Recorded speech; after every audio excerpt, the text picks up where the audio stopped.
if I pass, I want my wife, I want my kids, I want everybody close to me to know for a fact that I told them how much I love them, especially in my family and my parents. And so I have to go out of my way. Every time there's a death, I call my kid, my oldest, my youngest. He's 15, but he gets it. But I call my oldest because she lives out of state now.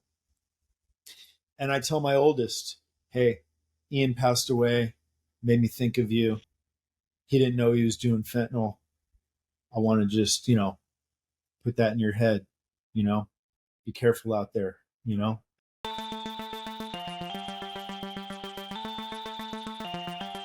Hello, my friend, and welcome to Something for Everybody. My name is Aaron Machbitz. Tommy, welcome to the show. Thank you. Appreciate you having me. Before we dive right into all the meat and bones, I have one very important question to ask you, and that is, how are you doing? Like, actually, how are you doing? That's a good question, actually. I actually don't tell people, oh, I'm good. I've been struggling pretty bad for the better part of a year. And thank God I have a lot of support around me and a lot of mentors and a tight support group that we can lean on each other. But yeah, I've been struggling for about a year now. Got a lot of challenges in my life. It feels like my life is kind of like whack-a-mole. Every area, of my life just seems to pop up and down and putting out fires in most areas of my life. Got a couple areas of my life that are amazing, and so really highlight those. But all in all, man, life is amazing. I've never had it so good, but it is extremely challenging. And the reality is, I've been struggling for the past year or so. Thank you for asking. Yeah. May I ask specifically what those struggles are, if you're willing to share? Sure. Yeah, I have a lot of fears around a lot of my fears and concerns and stressors around a lot of my business activities. It's always something. So that's one area of my life that is constantly a challenge, whether it's employees or clients or some sort of drama related to one of the companies. I have another area of my life where I have a lot of death. We just had one of my closest buddies pass away. I guess it would be about a month today. I think it was the 20th or 23rd of last month. One of my closest buddies. I officiated his wedding. Just a very close family friend passed away from what we're assuming is a heroin overdose, probably fentanyl related. So a lot of death in my life. So that's a serious area of my life that is ongoing, never stops. In my 19 years of sobriety, several hundred of our people have passed away in my community. Many of them have been in my inner circle. My very first sponsor is gone. So death is a big deal. And so that always has a dark place in my heart, weighs you down a little bit. My marriage is amazing. I have amazing kids. My recovery is amazing. So those are areas of my life that I really hang on to and embrace and pour into. A lot of people, just an observation, tell your listeners and viewers not to assassinate, not to come after me for my comments. Just an observation. When people are in dark spaces, that's all they focus on a lot of times. And it's just an observation. I have some dark areas of my life, but instead I choose to really focus on the amazing things, whatever they are, whether they're small, excuse me, whether they're minor areas of light or they're big areas of light. I have to focus any attention I possibly can on those, and so that's what I do, as opposed to really focusing on the dark areas of my life. Even if it's just I have this one positive friend in my life, focus on that. I have one solid person in my life, but I am fortunate. I do have a lot of really good things in my life, and it really kind of equals out the stressors. Yeah. Yeah, it's like taking a moment to just try and zoom out a little bit, you know, and just try to gain a little bit of perspective. And I know when you're seriously deep in the trenches and like nothing is even coming close to going right, that's really hard. Like everything is just fucking piling on top of you over and over and over and over and over again. You're like, what the? There's no way. Like, but you can Yeah, you can deliberately for just a second zoom out a little bit and be like, okay, like there's still breath. yeah, There's this one person yesterday who held the door open for me. That was nice. Maybe I can build off of that. And it's like those little micro moments. People think they have to be this gigantic thing. Like, yeah, my buddy threw me the greatest 25th birthday party of all time. My life's awesome. Nah, yeah, maybe that's true, but like, it's not really that. It's like this you right now just simply enjoying that cigar. That's a moment yeah, of light in your life, yeah. right? And so I think, at least for me, that's been important when I was in the trenches to sort of try and see those tiny little micro moments that seem like throwaway, Mundane. but Yeah, yeah, mundane, but they're yeah. not. They're not. They're not at all. They're really worth gripping onto. They're really worth embracing. I have a lot of guys in any of my treatment centers that appear to really be in the muck of life. And we try to give them little glimmers of hope, little flashes of perspective. You know, your parents, your sister you talked about yesterday, not you, but a client. I'm here for my sister. Okay, so then you have something to hang on to. Mm-hmm. You know what I mean? You have something to hang on to. You have light. Let's focus on your this. Let's focus on that. It's intentional perspective. It's tricky. It's tricky, but it really helps a lot. Yeah, and you mentioned death. I think about death like quite often. Sometimes in like a sad way, um, but mostly in like a regret way. Like, where would if I'm taking my last few breaths, like, what am I going to regret the most? Like, what have I left on the table? Because I think, one of my biggest fears, if not my biggest fear, is not living up to my potential. And you really start to think about that when people in your life die sooner than you expected them to. And you're like, oh, what if that's me? Or, Yeah. so how do you think about death now in yourself or your family or with all the people that you've lost and the job that you do and all of that stuff? Yeah. So I have kind of two perspectives on that. One, when it's the friends in our community and things like that, it's pretty natural to ask yourself if you have done everything that you can. Did I do everything I could when my last friend Ian passed away? Did I do everything I could? So that's one thing that I internalize, and it really kind of encourages me to be thoughtful, be mindful of my encounters with my friends. Have I loved them? Have I told them that I love them? Hmm. Have I really have I really poured into them to the best of my ability? The other is if I pass. If I pass,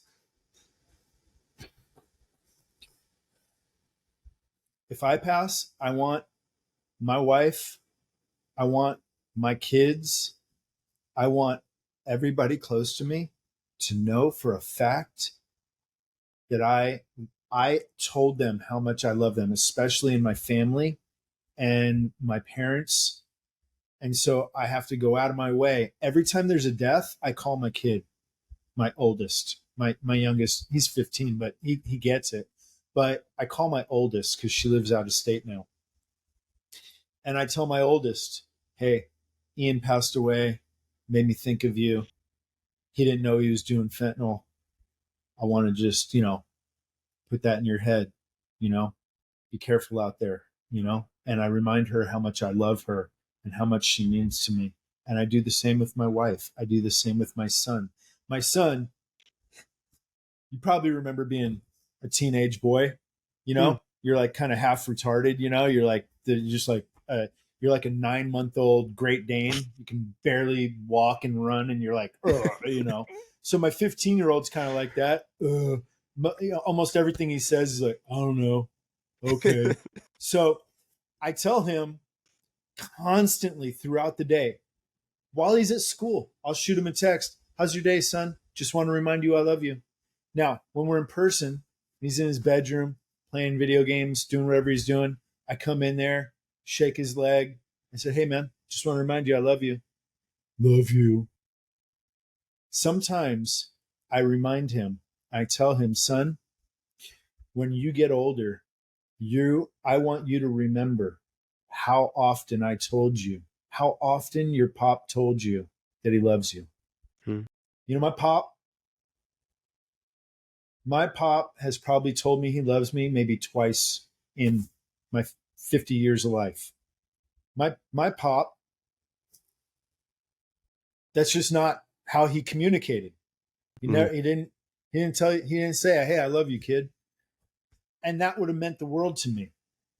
Knowing how much that would have meant to me, I do that with my son. I always want my son, especially if anything were to happen to me, I would want my son to know that I always told him I love him.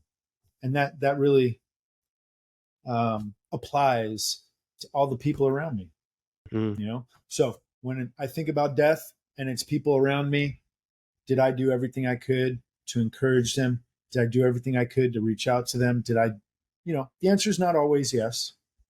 And it reminds me, hey, I really got to reach out to people that are struggling.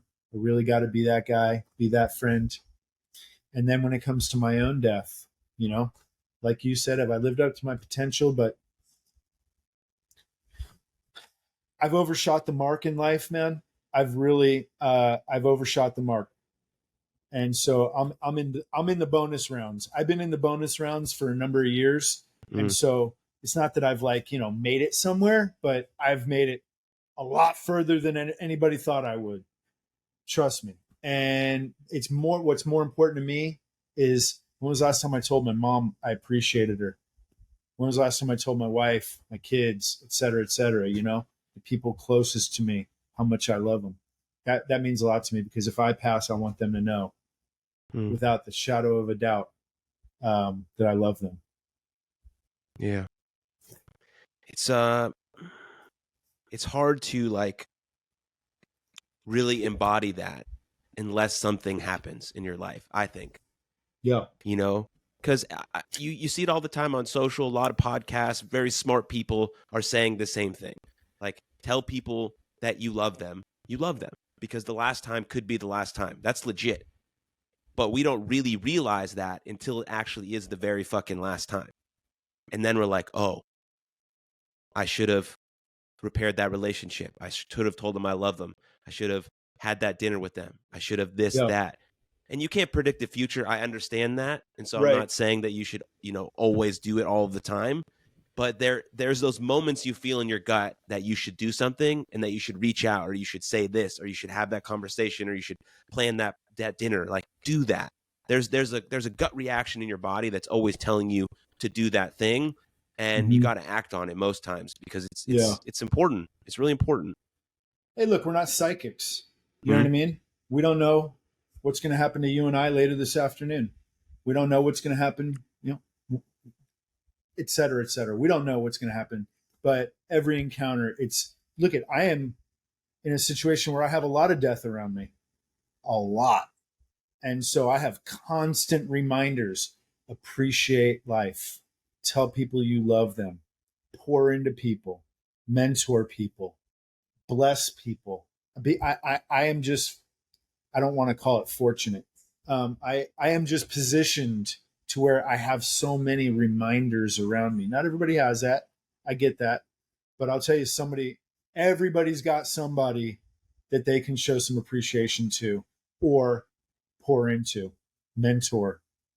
Everybody's in that situation where they have somebody that's been good to them, or they have somebody that they can be good to, you know, just as an appreciation of life.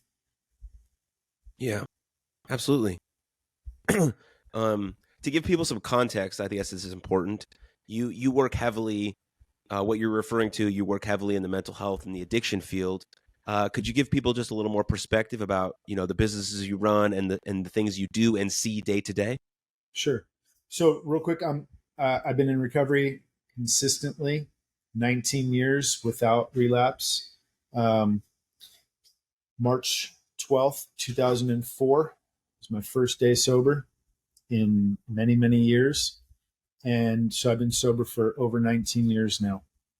For the past 11, I have been working in recovery in one way, shape, or form, whether it's owning sober living homes, which now we have more than I can remember how many. And I also am responsible for three substance abuse treatment centers and one primary mental health center. And so in those, I'm responsible for the day-to-day operations.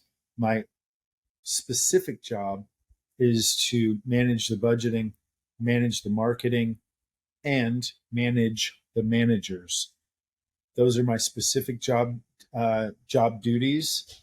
But I've worked my way up from the low man on the totem pole in my first job in treatment, all the way up to being an owner, and then being an owner or a manager of several. So I have one detox residential facility called San Diego Detox. I have an aftercare program, so an intensive outpatient program called Boardwalk Recovery, and that has sober living homes to support it.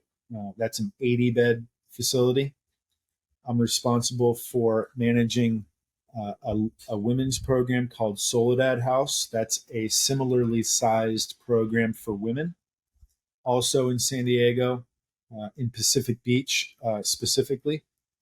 And then right now, we are opening a mental health facility called Pacific Beach Health. And that is for primary mental health individuals or people struggling primarily with mental health issues. And that ranges from, clinical depression, schizophrenia, anxiety, eating disorders, etc. And that one is opening right now. We're securing housing for that, supportive housing for that right now, literally today. It's licensed already. We've got our space, securing housing, and then we're going to start doing all the hiring for that. So that'll be open in weeks. So, Wow, incredible. Big picture, kind of in a nutshell. Yeah, what I'm responsible yeah. for. What are you noticing about sort of current trends in mental health, either in a good direction or a bad direction? Yeah. I don't know if there is a diagnosis code yet for what I see. We call it failure to launch. Hmm. I don't know what the hell is going on with this generation right now. I have a lot of opinions. They're not backed by any research or, diagnosis codes, but I have some opinions that I see clear across the board with this generation of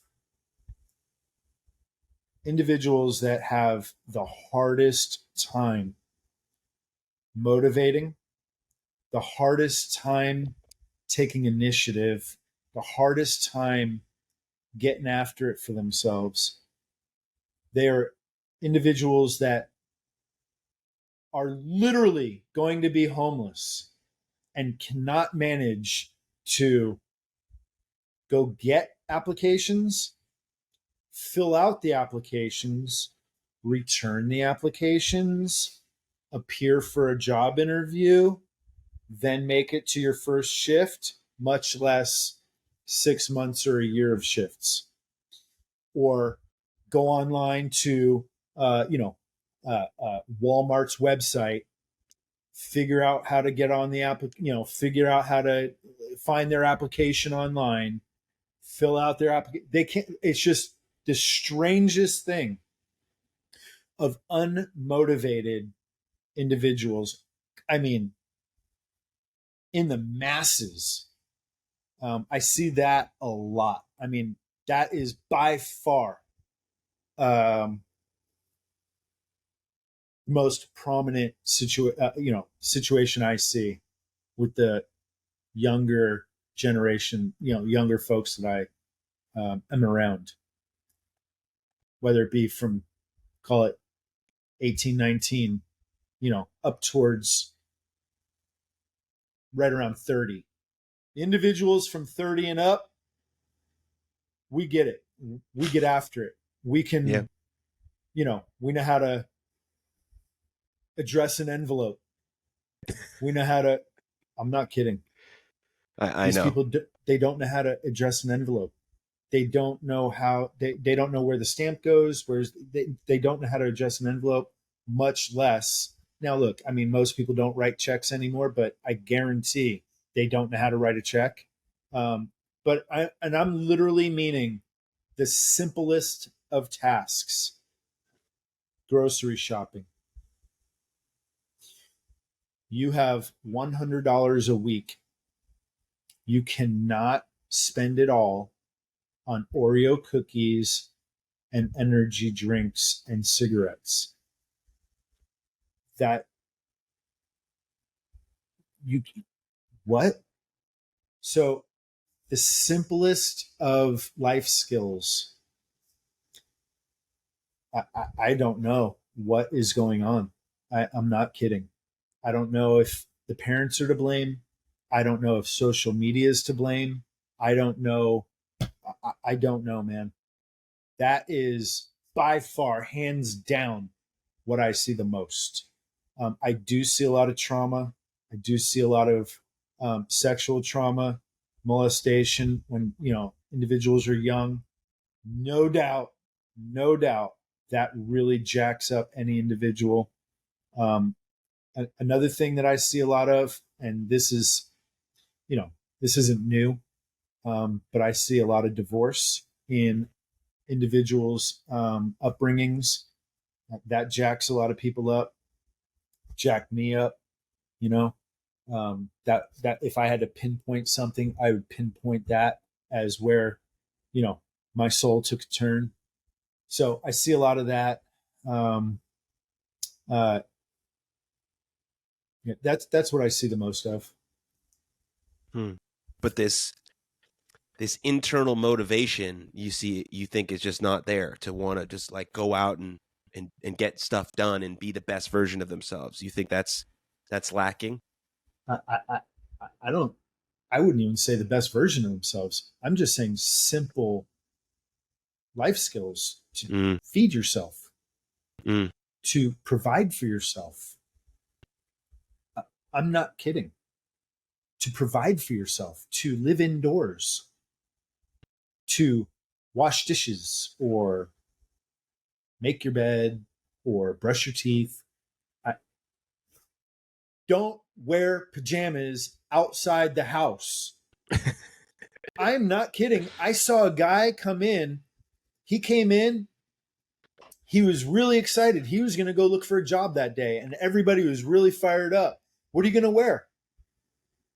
And he looks down, and he's like, this is it.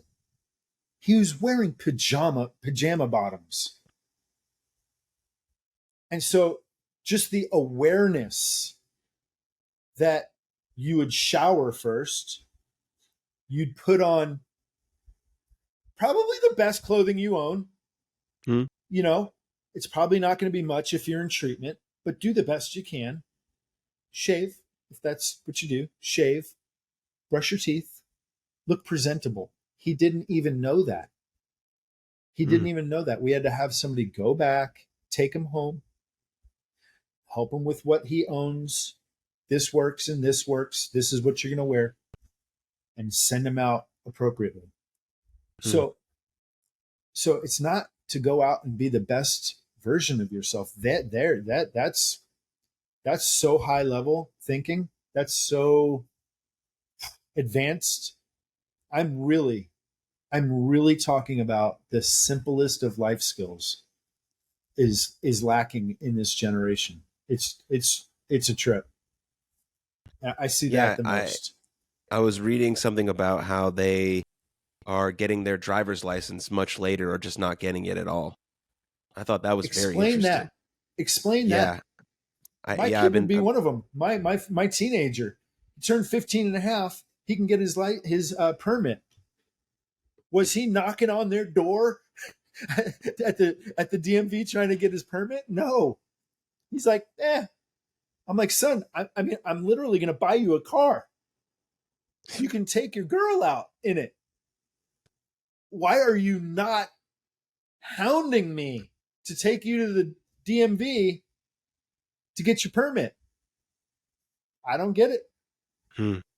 I do not understand it.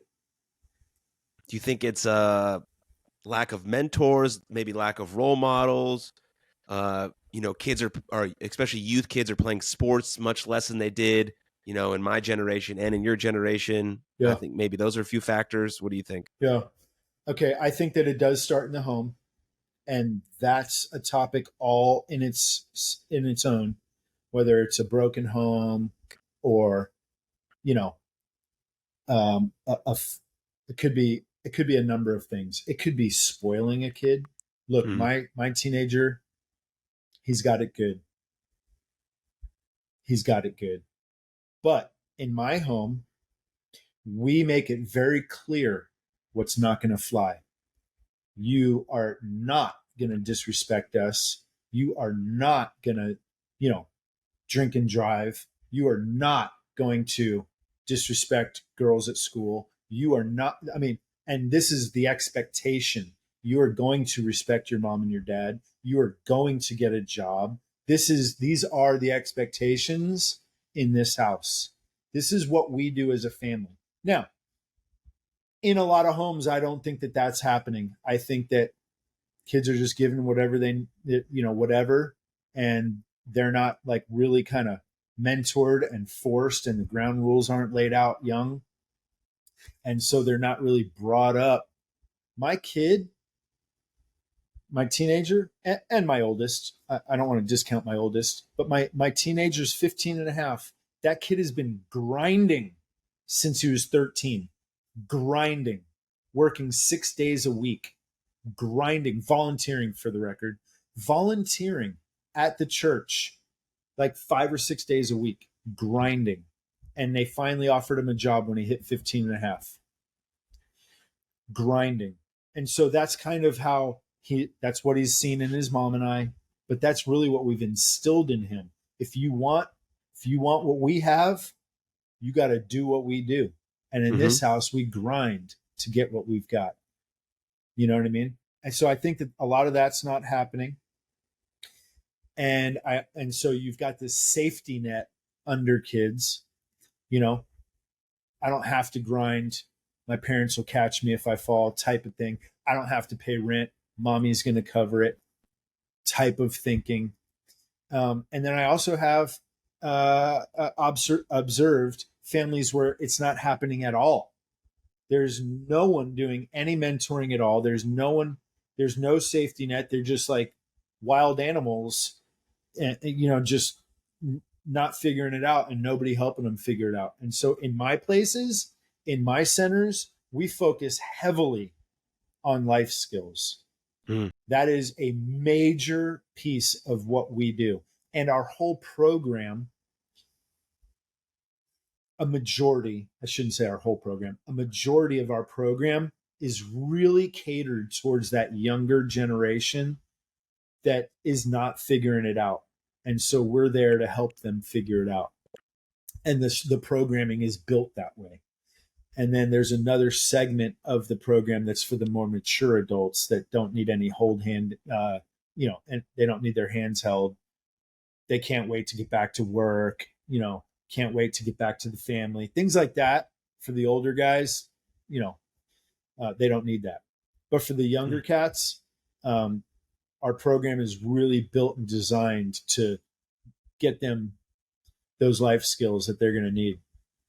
So very cool. Yeah, it makes me think about the education system and how, a lot of those skills would be beneficial to teach young people at an earlier age. Because I work in sports, and we talk a lot about mindset in sports, how to be calm under pressure, how to recover from mistakes, how to handle feedback and criticism, how to use your breath to calm your nerves. All of these skills are translatable to every area of your life. Now, I'm not saying it's going to eliminate mental health conditions. Of course not, right? But it's going to help you handle some of these negative, quote unquote, stressors that pop into your life. You get a bad grade on a test, you have an argument with a friend, right? You just have a lot going on at school. You have 3 tests that day and you have to get a paper done. Okay, how do I calm myself down? How do I relax? Okay, I get a little bit of social anxiety. Okay, how to use my breath? How do I do all these things? Like navigating these tools that you can teach anyone, 12, 13 years old, and they have a little bit more bearing when life does start to hit them in the face a little bit inevitably, because it's going to be hard no matter what. But how can we handle the hard a little bit better, I think, is my personal take. Oh, I agree 100%. Sports are critical. I think sports are great. Loss and defeat, things not going your way. You're not a starter. You weren't picked first. You lost the game. You got smashed. You're gonna deal with that your whole life. Mm-hmm. I got bad news for you. That is not going to stop. Pop Warner football is symbolic of your entire life. You know what I mean? So loss and defeat and, not being the best. I'm not the best. I'm not the best at anything, I don't think. You know what I mean? It is what it is. I'm me. Anyway, these kids, they lose. I could tell you so many stories of guys literally, I'm not kidding, and gals ruining their entire life over a breakup, over somebody not liking them, over a guy picking a different girl, over weird, it's like, move on. Move on. That never crosses their mind. They literally ruin their entire life. Everything good that they've got going on, they throw away over a loss, over defeat. And so sports are critical.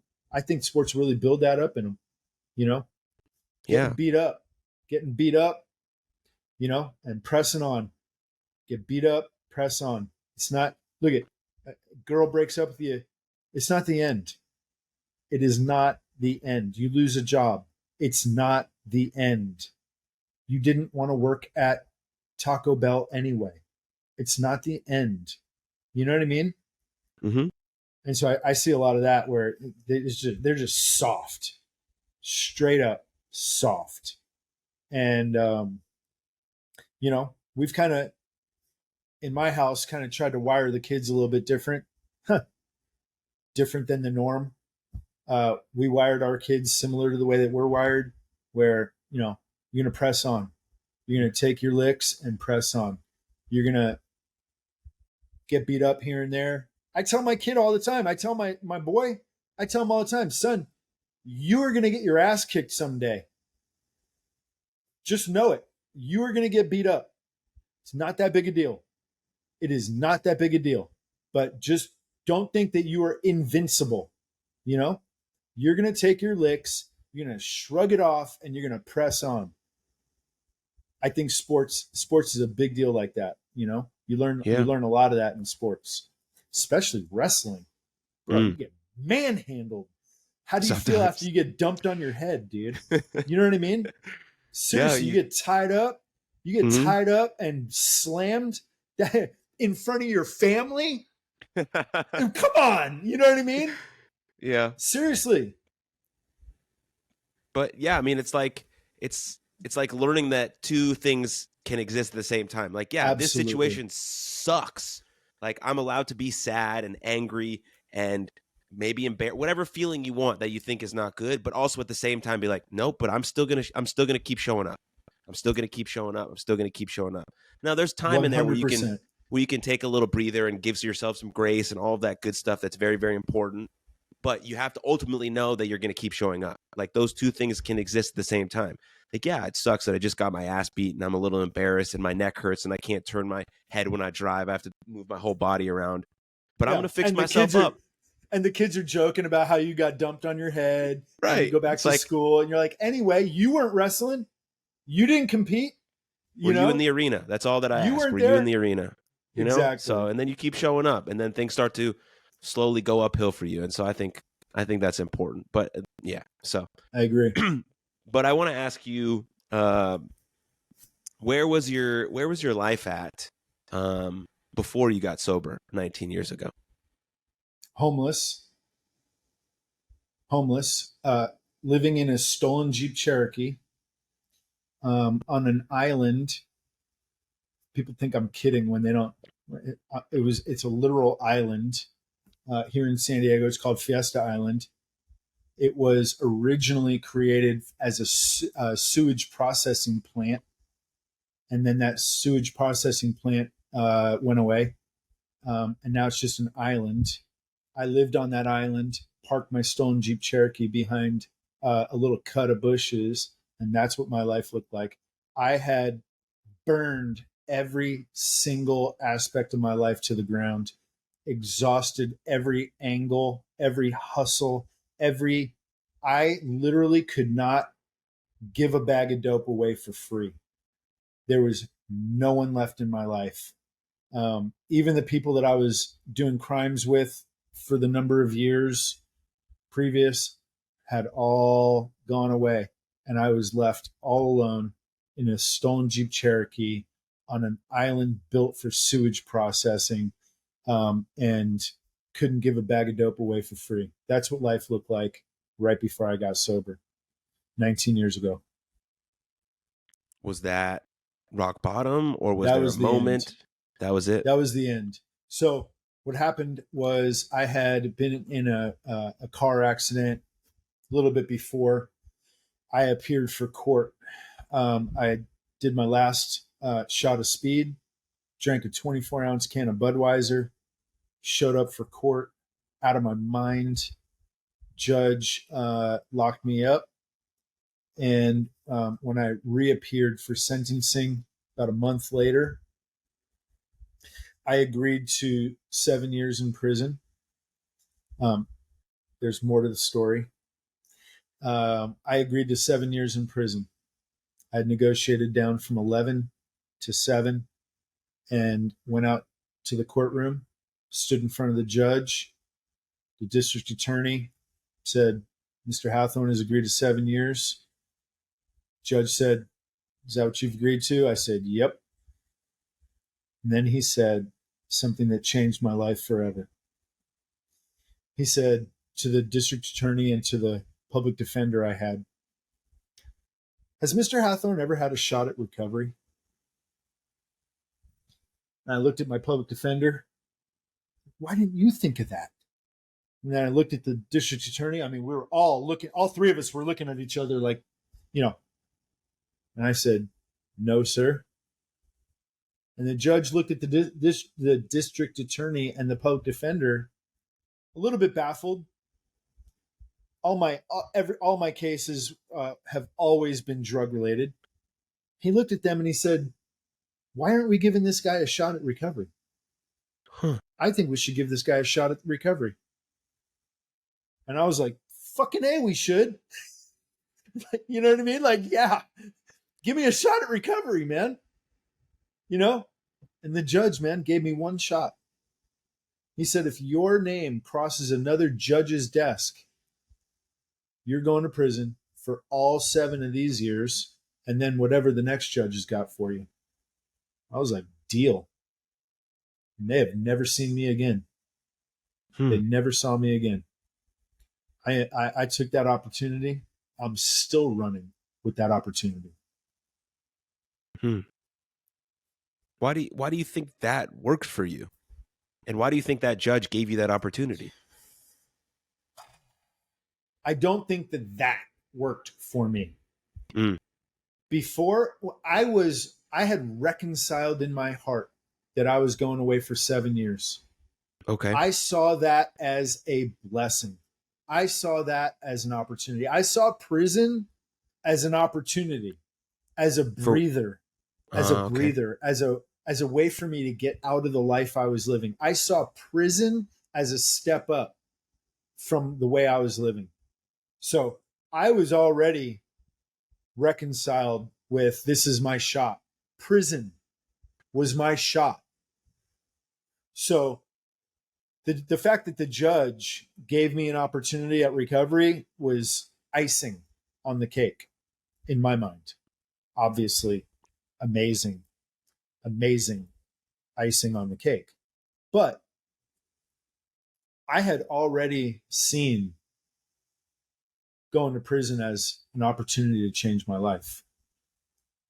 Whether I was going to in prison or not, I didn't know, but I did see it as an opportunity, and I'd reconciled in my heart that I was going away. So now I believe in God. I believe wholeheartedly in God.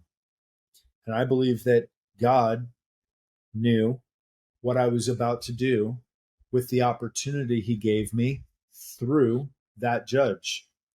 And whether that judge believed in God or not is irrelevant.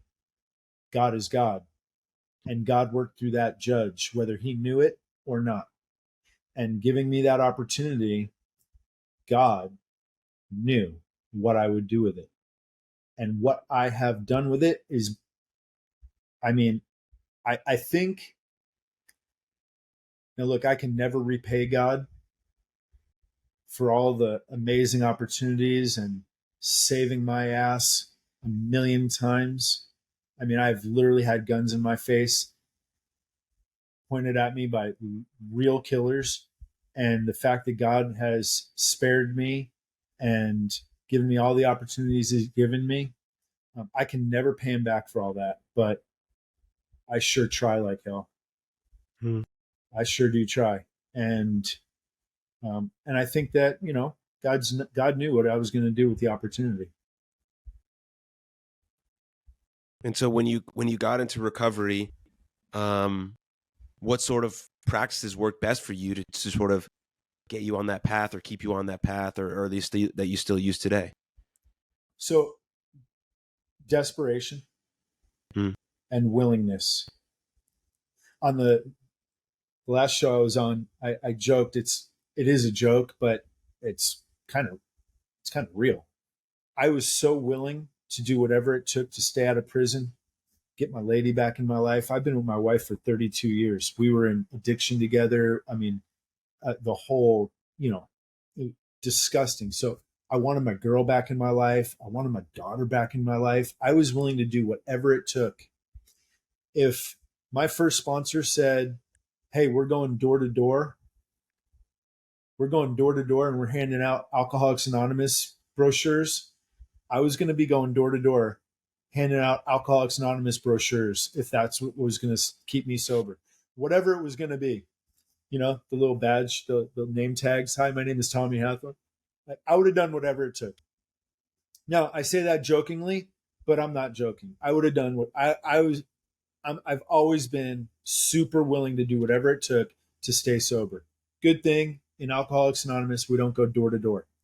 Good thing in Narcotics Anonymous, all the 12-step groups, you don't go door to door. So, but look, I hit recovery hard. Um, when my sponsor said jump, I said how high. You know, I did all I did everything you do in Alcoholics Anonymous and Narcotics Anonymous, and I still do today. Desperation and willingness. I am still at 19 years sober, just as desperate and just as willing to stay sober, stay out of prison, keep my amazing wife in my life, raise my children on this side of a prison, you know, keep all the amazing things I have in my life, you know. Um, I'm just as desperate to keep different things, you know. Let me say this: I'm just as desperate as I was when I was new, but I was desperate to get things and willing to do what it took to get things when I was early in recovery, like get and stay sober, get and keep a job, you know, get back together and stay together with my lady, you know, on and on and on. Now I'm just as desperate and willing to keep all those things in my life. And so I do whatever it takes. You know, and recovery's been really good to me by being Hmm. desperate and willing to do whatever it takes. Yeah. I did kind of gravitate towards, um, you know, in 12 step groups, they talk about higher power. I don't need this broad stroke descriptive term. I believe that it's God. I have kind of you know, it just seems kind of obvious to me, man. You look at my track record in my life, something infinitely powerful has intervened in my life. I mean, more times than I'm aware of, let's say that, and has continued to point me in the right direction, give me opportunity, wisdom, whatever every situation requires. And so I have gravitated towards a belief in God, and I have incorporated those, you know, growing in that belief in God, incorporated some practices to foster a spiritual life. You know, um, you know that's been a big part of my recovery. You know, like I talked about earlier, the support group I have around me. Hmm. You know, I still talk to my sponsor regularly. I still go to meetings regularly. I sponsor a ton of guys. I participate in other people's recovery. All that, all that, never stopped. My sponsor talks about um, putting your foot on the gas pedal and not letting up. My Hmm. sponsor talks about getting used to a pace and maintaining it. Now, everybody's pace looks a little different. Whatever pace you can maintain and have a satisfactory life or better, maintain that pace. If you're not satisfied with, you know, life as you know it, pick up the pace, step on the gas a little bit more. You know what I mean? That's what was instilled in me.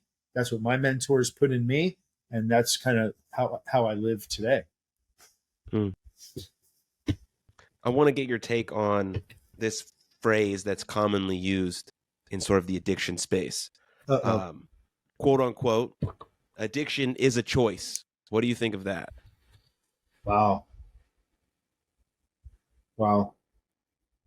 Um, I'd say it applies differently depending on where you are in recovery. Okay. If you are 2 weeks sober, 30 days sober, 2 months sober, whatever, early in recovery, and the earlier you are in recovery, this applies more. When you're early in recovery and the old life, your addiction is super fresh and it speaks super loudly, um, the choice, you don't have a whole hell of a lot of a choice. Anybody that has really, truly been addicted knows you don't have much of a choice. It is extremely difficult to participate in recovery at a high level when the haunting addiction is just gnawing at you day and night. So early on in recovery, when the old life is calling, when your mind is playing tricks on you, and all that's going on, super hard, super hard. So I'd say that phrase is shaky. Okay. Mm. Where it is really plays a bigger part or more applicable is as I start to recover more, and there starts to be, I have more separation from my old life, and I can choose to participate um, at a higher level, and choosing to participate is critical. If I choose to hang out with the chick instead of hang out with my sponsor, if I choose to go to the gym instead of go to the meeting, if I choose to, you know, work 10 or 12 hours in a day instead of participate in my recovery, it's only a matter of time before the thought's going to cross my mind that I can drink, that I can burn weed, that this, that, and the other thing, whatever scenario. And my defense is weaker. And so, where it's most critical to participate in recovery is as we, have more separation from addiction. You know what I mean? Early on, I would say it's extremely important. But your question about is it a choice? I don't know, man. I just don't know. It's really, really, really hard. I never want to forget how hard it is when that addiction is loud in your head. If you've ever been strung out on heroin for any considerable amount of time, you know that, man, it screams, and it's almost impossible to ignore it. My sponsor always talks about this window of opportunity early on in recovery, and some people can relate to this, and it relates to your question. There's a window early on in some people's recovery. It's this moment of grace. It's a grace period where you get sober, and you've got this window of time to really step on the gas and participate in recovery, because there's early on that thought, the fuck it's, or the thought that I can pull it off again, or the tricks your mind plays on you, they're coming really soon early in recovery. And so my sponsor talks about this moment of clarity early on in recovery, that if you get that grace period, that's your time to really step on it. You know what I mean? Not everybody gets that. Interesting. That's very interesting. I've got one more question for you, Tommy. Go for it. If you were going to put up a billboard in the middle of San Diego, and I stole this question from Tim Ferriss, so I didn't come up with it, not original. Okay, so maybe if you listen to his podcast, you know what I'm about to say. But you put up a billboard in the middle of San Diego, and 1 million people are going to see that billboard every single day.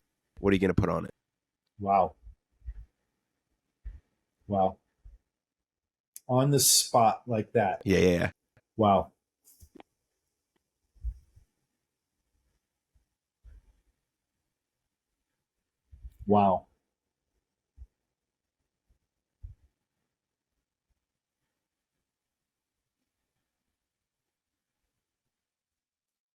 Everything doesn't always work out without hard work.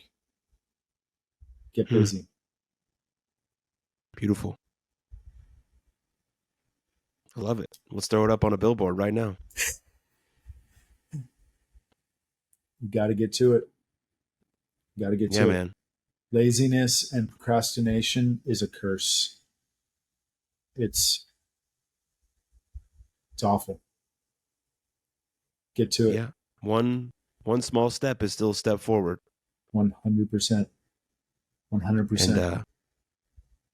And you're capable of doing it. Whoever's listening, watching, you're capable of doing it. Without a doubt. Without a doubt. Yeah. Every small step builds upon the previous step. Mm-hmm. Absolutely. And it compounds and it aggregates and it builds over time. And then you look back 19 years later and here you go. One really important thing that we teach at one of the places, and we really try to beat into the guys about those little tiny small steps, because a lot of us have such low self-esteems when we first get sober. Every single small step you take, every single accomplishment, like I described earlier, whether it's just go get 10 applications, every single time one of our guys goes and gets 10 applications to fill out, they come back glowing with joy, and it bumps their self-esteem just a bit. And then we go, tomorrow, go hand in all of those applications, and they come back and they've got another bump of self-esteem. Now, you and I might think, how big of a deal is that? But for that guy, huge. And those small doses of self-esteem build and build and build, and in X amount of time, he gets his first paycheck, beaming, sunshine shooting out of his ass, and we're like, "See, man, you could do it. Remember a month ago where you swore up and down no one was going to give you a job, and now you're holding a paycheck."